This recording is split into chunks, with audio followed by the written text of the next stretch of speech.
Welcome to Analysing Television. It's Entertainment Talks podcast for looking at situations and topics in the world of television. I'm your host Matthew, and today I'm going to be talking about the upcoming TV crash.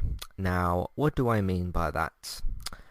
There's a few things I need to explain, and I'll get into what exactly all of this means and what a TV crash even is supposed to be. But what I need to do first is read out a list that I've got for you here. And this is a list of different channels and streaming services from the UK and from the US.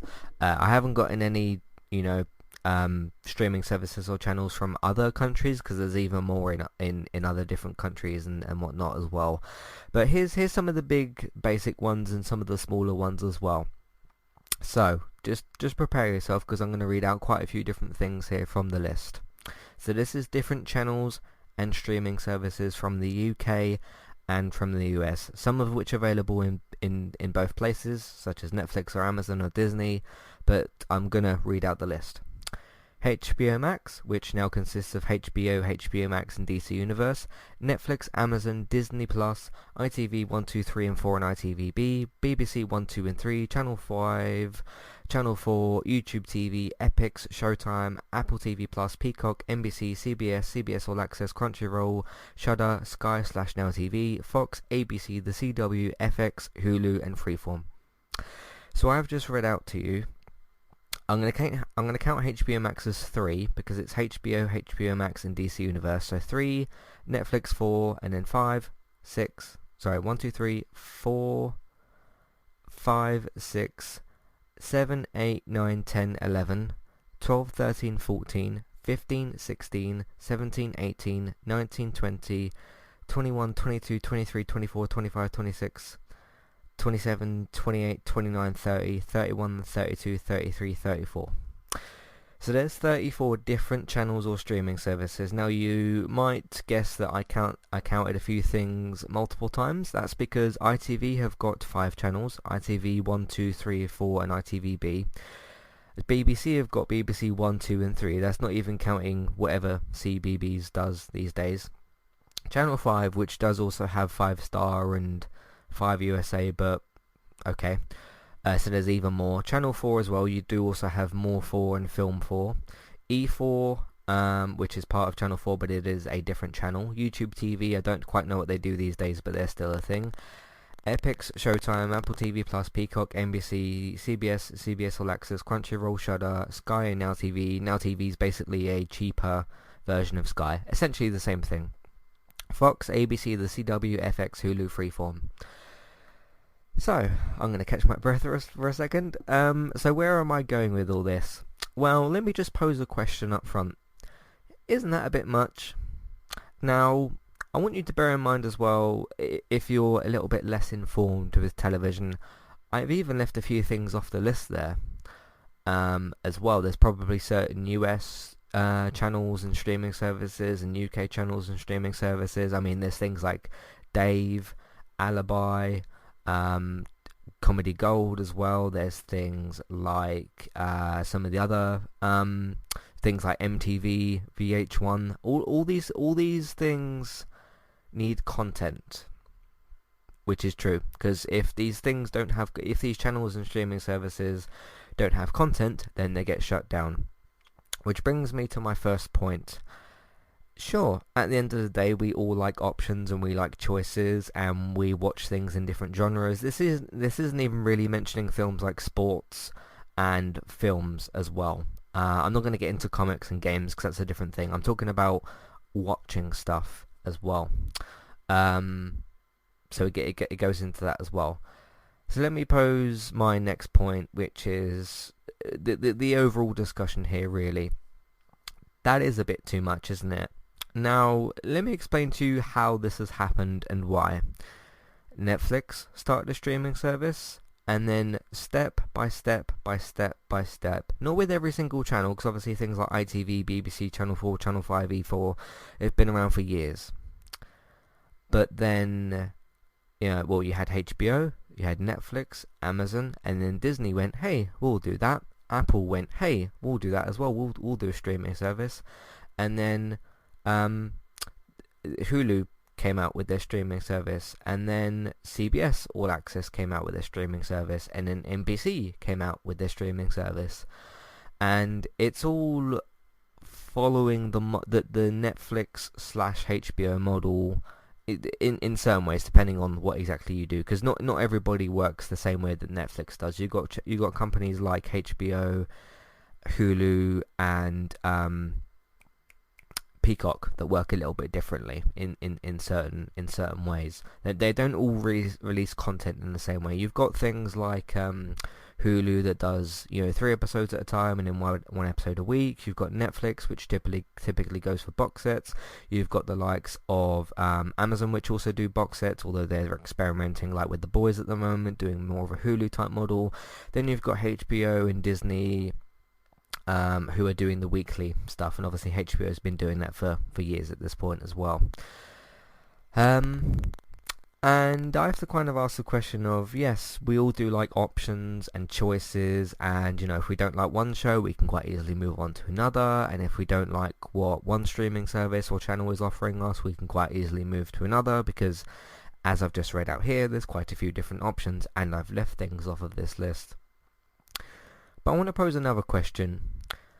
When is too much actually too much? Because as I've said before, too much TV is a good thing. It is. It's got its pros and cons, granted, but in a way it's a good thing, because what it means is that if HBO Max come out with 5 great new television shows and Netflix and Amazon and Disney go, we should come out with something that can compete, or we want to get the viewers' attention and subscriptions. And the same thing with ITV. Granted, ITV doesn't have subscriptions, but you want the audience attention. You want the audience on your, either subscribe to your subscription service, streaming service, sorry, whether it's an Amazon or a Netflix or whatever. And then there's the point of, okay, we don't need your money per se, but we do still very much want your attention with a channel, so like a Channel 4 or an E4 or an ITV or someone like that. At what point does this start to fall apart? Which brings me to my main point of this whole podcast, the TV crash. The TV crashes, falls apart, and some of these channels and streaming services start to struggle. This brings me to my first example, DC Universe.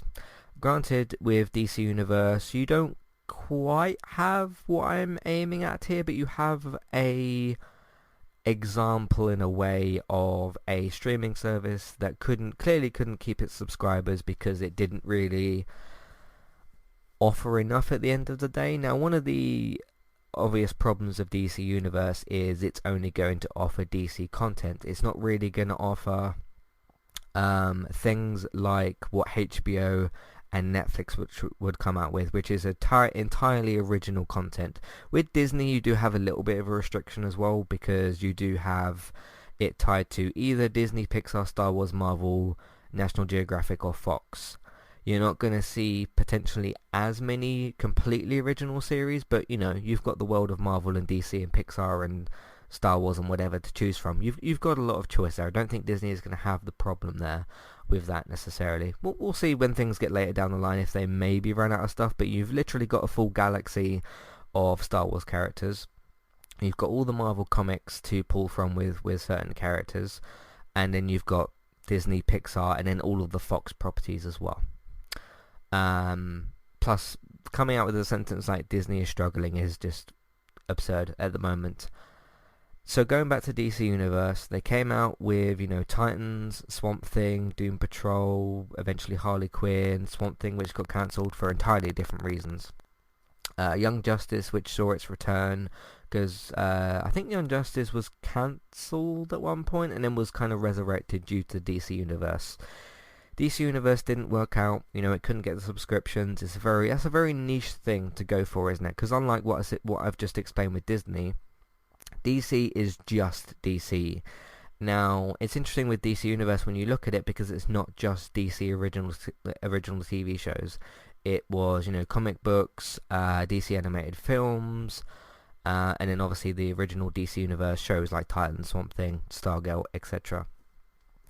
But we've already seen a small example of what I'm talking about here with the TV crash. One streaming service already failing. DC Universe is now changing, I think at some point next year, to a comics only service.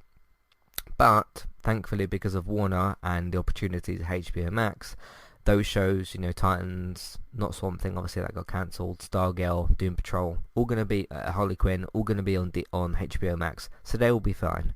Hey there, I'm Aaron Holman, host of Eye to Eye, a weekly podcast talk show all about passion. I have this passion and this fire within me that burns brighter than the fire around me. Flow. With performing, there's always a story to tell, whether it's my own or not. And creativity. I go, he's more than cute, he's creative. All with an LGBT twist. Make sure to check out Eye to Eye, that's EYE, number 2, letter I. And rate and subscribe on Apple Podcasts or wherever you listen in today.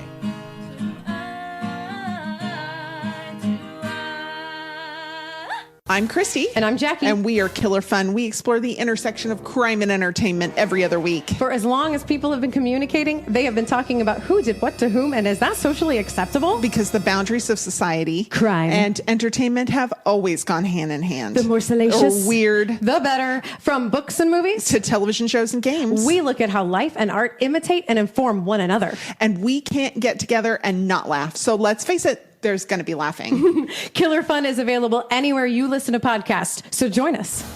If you'd like to get started with a domain name and a website today, just click on the link in the show notes and that will take you over to Koalu to get started. They also have a live support chat system that you can use, which is in the bottom right hand corner. So get started with a new website and domain name today with Koalu.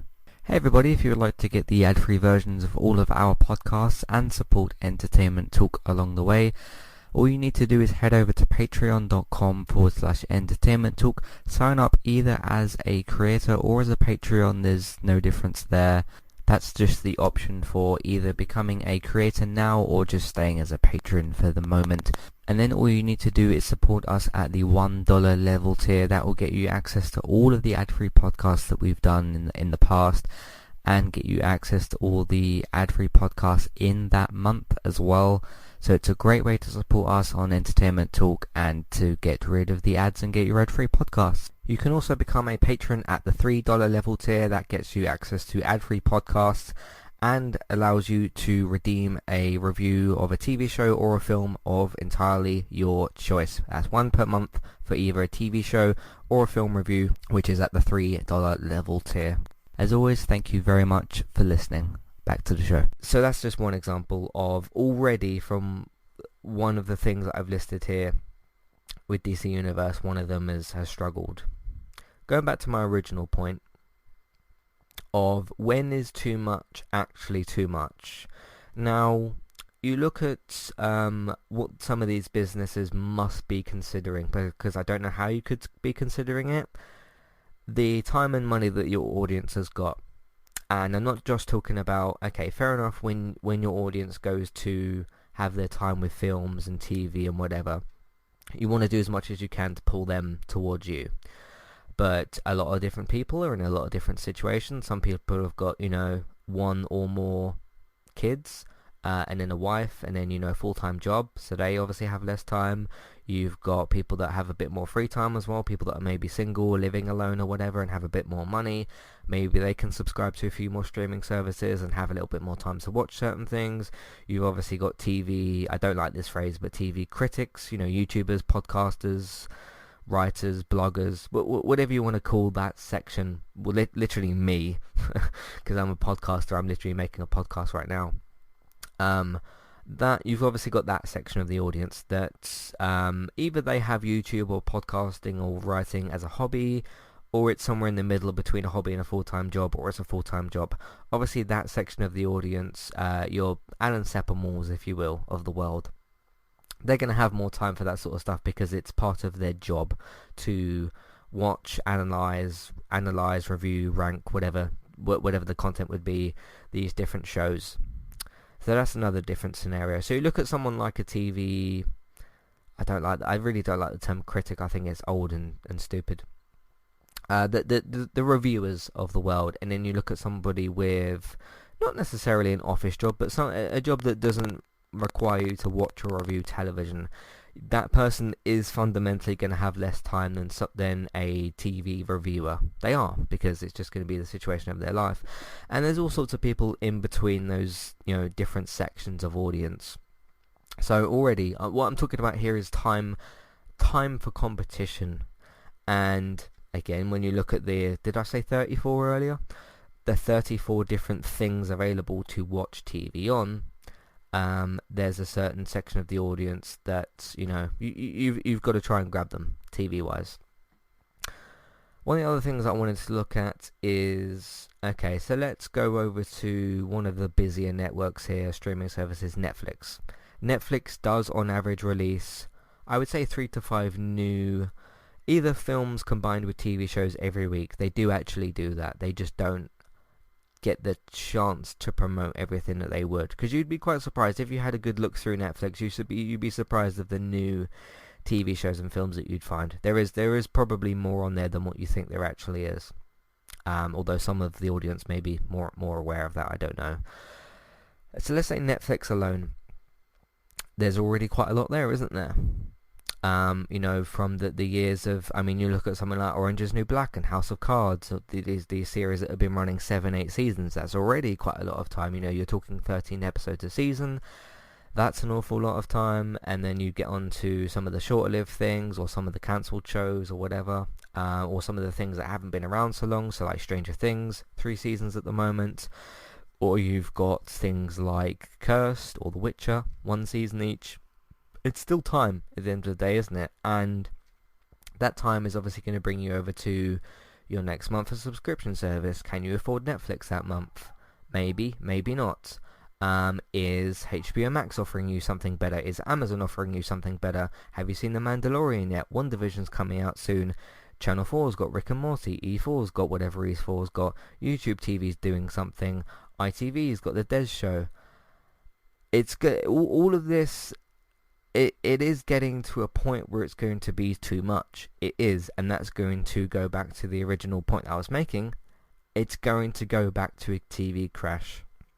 Now, one of the other points that I wanted to bring up is, so within the last year or two, we've had a lot of new streaming services. DC Universe is new, Apple TV Plus is new, Disney Plus is new. Apple TV Plus, Disney Plus, HBO Max is new, Apple TV Plus is new, Peacock is new. That's 5 streaming services I've just named off, just sort of counted and that sort of thing. That's not even counting things like Netflix and Amazon that have been around for years. Things like the CW, ABC, Fox, all these different like networks and stuff. Because you don't watch all your TV on streaming services, I'm sure. You might watch them on the CW app or something, but that's still a network television show.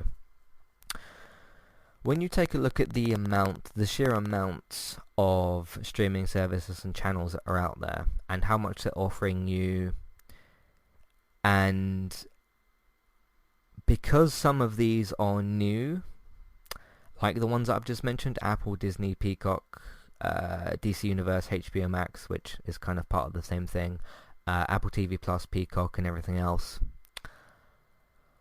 When we get to... Now I'm going to put a timestamp where I think this TV crash is going to happen. I'll give it 18 months to 2 years. I would have given it a shorter period than that, but given that nothing has really been filmed for 4 months, or roughly that amount of time, things are getting back to filming now, which is great. We need to find some ways of moving forward in this pandemic world, so I'm glad that some TV is actually filming at the moment. In 18 months to 2 years, where, assuming things are slightly back to normal, or hopefully back to normal, or who knows what the situation is going to be, things are filming now, so things are looking better in the world of entertainment, and that sort of thing, in terms of cameras being turned back on and things getting actually filmed and stuff. When you're in the full flow in 18 months to 2 years of all of these streaming services and channels pumping out show after show after show after show after show, and you include the new guys, I'll call them the new guys, whatever, HBO Max, Disney Universe, DC Universe, which is part of the same thing, but they're going to be making they're still going to be making the DC Universe shows. They're just going to be on HBO Max. HBO's still going to have shows, HBO Max is going to have shows, DC Universe is going to have shows, and the list goes on and on and on and on and on. But then you bring the new guys into the equation: Peacock, Apple TV Plus, CBS All Access as well. It's gonna just fall apart, because how is anyone supposed to keep up with that? And you tie that into what I said earlier with the competition, right? Now, not all of these channels and streaming services are going to be able to keep up with the big guys, so to speak, because we've already seen DC Universe fall away a little bit. It's just going to fall apart. It's just going to crash. There's just going to be too many things to subscribe to, too many TV shows already out there with too many, with multiple seasons and hours of television. And this is where we start to get into the cons part of too much content, because I said that there's pros and cons to too much content. Now, the pro of that is these networks competing against each other and making shows better and better and better, and it gives us great stuff to watch. That's really, really good. There is already too much television out there. There is. Because how many times... Now, I'm going to ask you this genuinely as an audience member, someone that's listening to this. How many conversations have you had in your life where either someone said to you or you've said to someone, "Oh, have you seen that new TV show yet?" "No, sorry, not got round to it." It's probably happened half a dozen times at least in your life. And even on podcasts like Geektown, where we're there to literally talk about the stuff that we've seen. "Oh, David, have you seen that TV show?" "Oh, Bex, have you seen that TV show?" "Matt, have you seen that TV show?" No, sorry, not got round to it." It's gonna... And you take that's the situation now. That's been the situation for a couple of years. And these companies like CBS and NBC and Apple are just adding and adding and adding and adding and adding to it. Even if you're a person that's retired and all you do all day is, eat, take care of yourself and watch TV, you're still not going to see all the TV shows that you want to. You're not going to. Now, some people might disagree with me on that last part. Someone who's... I'm not saying that somebody who's in a home, just somebody who's retired from their job. And they're taking time out for themselves to enjoy themselves. They've worked all their life, they're retired. You can't sit around and just watch TV and eat all day, because you need to take care of yourself. I'm sure there's other things you've got to do in your life as well. Not job-wise, but just looking after yourself and your home and your family or whatever.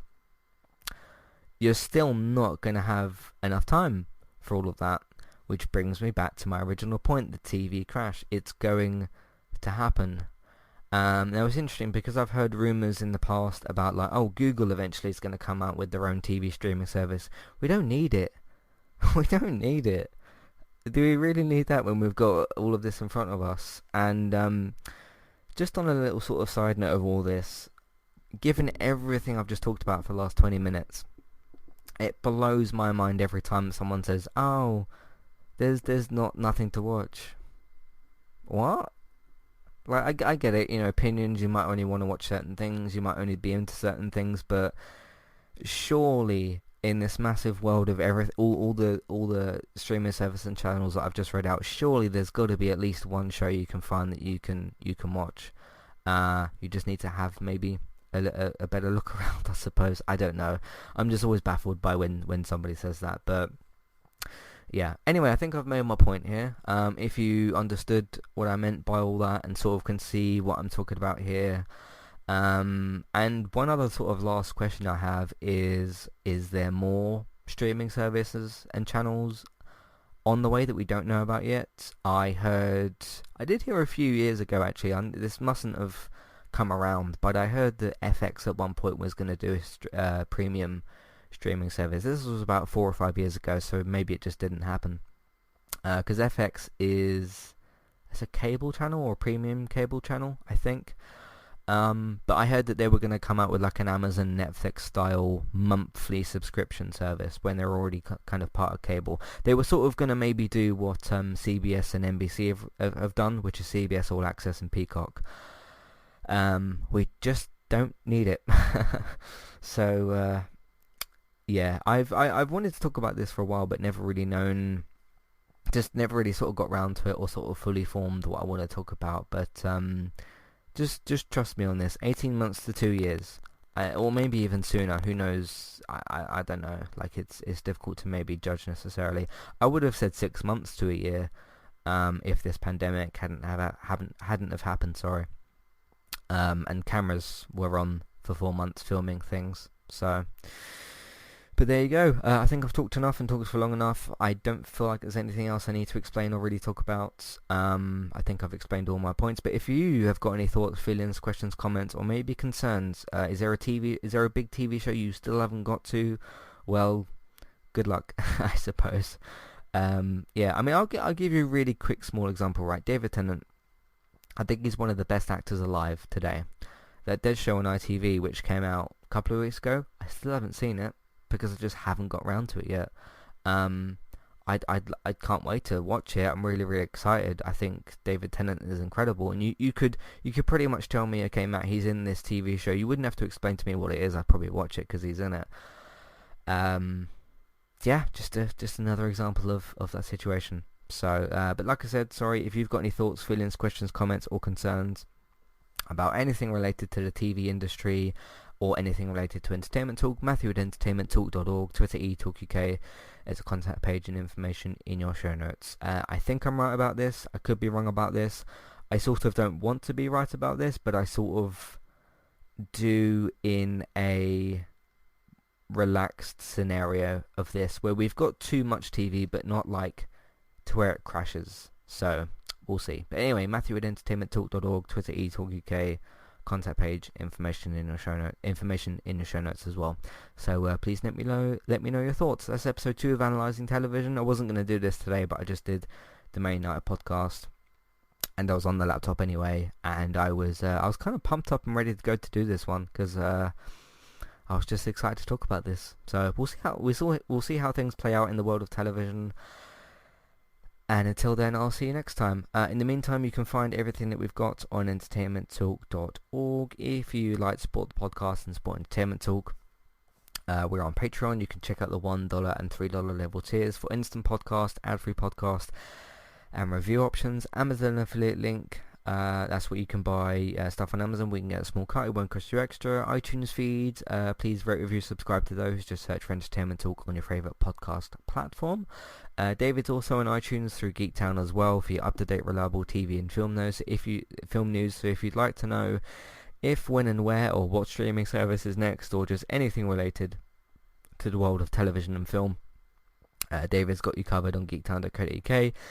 and Geektown Radio on iTunes. New episodes of Geektown Radio on Tuesdays, so have a look out for those. Bex is still streaming daily on Twitch. That's on Trista Bytes, so if you search for Trista, BYTES on Twitch, you can go and follow her, subscribe to her, support her. Word of mouth, if you want to tell people that you know about the website and the iTunes feeds, that would be really, really great as well. Get their opinions on this whole TV crash thing that I think is going to happen. Social media, of course, Facebook, Twitter, and different Facebook groups if you can. That would really help us out. Share them around in all that and everything. And also look out for Let's Play Sundays. I'm going to rest my voice because I've been talking a lot. Thanks for listening, and I'll see you next time. Goodbye.